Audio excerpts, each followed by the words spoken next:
देखिए, ग्रहों की चाल की स्थिति होती है। ग्रह जब सीधे चलते हैं, एक राशि को क्रॉस करके दूसरी राशि में सीधे सीधे आगे बढ़ते हैं तो उन्हें कहते हैं मार्गी। जब ग्रह एक राशि से आगे न जाके पीछे की तरफ जाते हुए प्रतीत होते हैं तो उन्हें कहते हैं वक्री। और जब ग्रह तेजी से राशि को अपनी स्पीड से ज्यादा स्पीड से चल के राशि को क्रॉस करते हैं तो उन्हें कहते हैं अतिचारी। शनिदेव 15 नवंबर के पहले तक कुंभ राशि में वक्री थे, यानी पीछे की तरफ मकर की तरफ घटते हुए चले जा रहे थे। अब शनिदेव 15 नवंबर को मार्गी हो गए, यानी अब शनिदेव पीछे की तरफ न जाके अपनी सही चाल पर चलेंगे, अपनी सीधी चाल पर चलेंगे और सीधे आगे बढ़ते रहेंगे। तो शनिदेव के मार्गी होने का मतलब यह है कि अब शनिदेव कुंभ राशि से आगे की तरफ बढ़ेंगे और सीधी चाल चलते रहेंगे। देखिए, वैसे तो ग्रहों का वक्री होना भी उनकी शक्ति को बढ़ा देता है। ग्रह जब वक्री होते हैं तो एक साथ कई भावों को प्रभावित करते हैं, चेष्टा बल बहुत ज्यादा आ जाता है उनके पास। लेकिन जब ग्रह मार्गी होते हैं तो वो कम भावों पर असर डालते हैं, लेकिन डालते हैं पूरा पूरा। जब वक्री होंगे तो बहुत भावों पर असर डालेंगे, किसी पर कम किसी पर ज्यादा।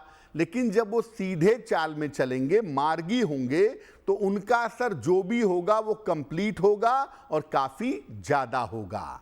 तो चूंकि शनि अब कुंभ में मार्गी हो गए हैं तो शनि जिस जिस राशि को ज्यादा प्रभावित करेंगे उसको पूरी तरह प्रभावित करेंगे, उसमें कोई गुंजाइश नहीं होगी।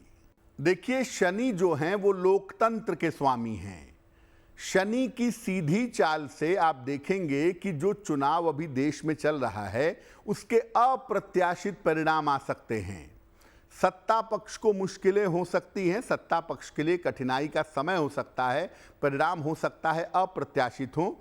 और शनि चूंकि लोकतंत्र के स्वामी हैं तो जनता जो है वो एकदम से जग सकती है, जनता जागृत हो सकती है और बहुत सारे मुद्दों पर धरना प्रदर्शन ये सब एकदम से सामने आ सकता है। जनता और सरकार के बीच में बेवजह की नोकझोंक और झड़प डेवलप कर सकती है। देखिए, शनिदेव का स्वरूप रौद्र भी नहीं है और करुणामयी भी नहीं है। शनि संतुलन के देवता हैं। ना वो बहुत दया करते हैं और ना बहुत कठोरता दिखाते हैं। संतुलन की सबसे बड़ी राशि कौन सी है? तुला राशि। क्या प्रतीक है उसका? तराजू, जो बैलेंस करता है। और शनि तुला राशि में सबसे मजबूत होते हैं क्योंकि वो बैलेंस करने वाले देवता हैं। आपके जीवन में बहुत दुख चल रहा है और शनि की दशा आ जाए तो आपका दुख जो है वो धीरे धीरे सुख में कन्वर्ट हो जाता है। दुख और सुख बराबर मात्रा पे आ जाते हैं।